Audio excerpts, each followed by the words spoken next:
It's been months, but the US ban on Huawei hasn't been lifted. So I guess we'll have to settle for the fact that the newer smartphones from Huawei will only come with Huawei mobile services and lack the Google services such as Google, YouTube, Gmail, Play Store, etc. But it doesn't mean that Huawei fans all over the world have to feel confused about buying them.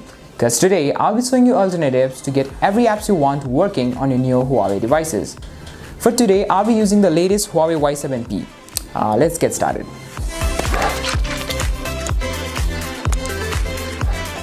The first option you have is to clone your data from your older smartphone, be it iOS, Android, Huawei, through the native clone app found on all Huawei devices. You can also download the Huawei's clone app on all your other smartphones through the Play Store easily.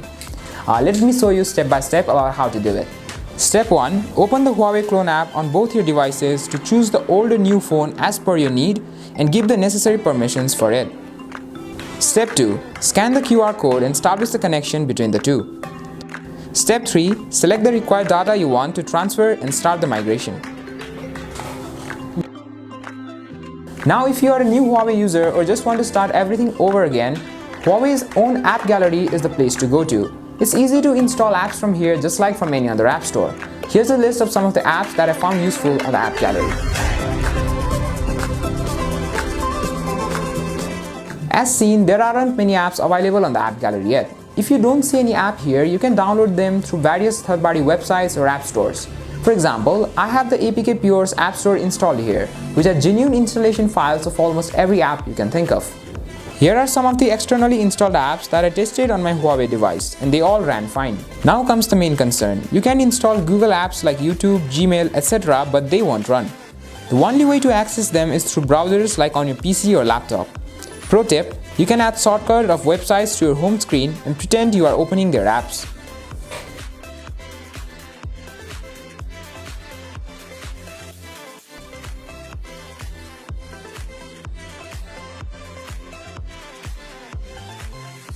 For navigation, try the Google Maps itself at first.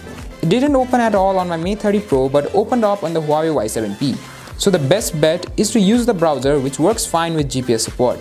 But keep in mind that turn-to-turn navigation and offline maps isn't available at all.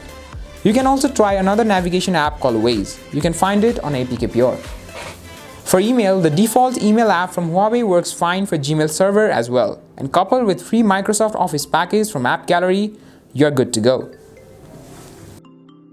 At first, this may all seem like a hassle, but you'll soon get used to it like I did. Personally, I think that we should support Huawei for now to end Google's monopoly on the market and create some competition.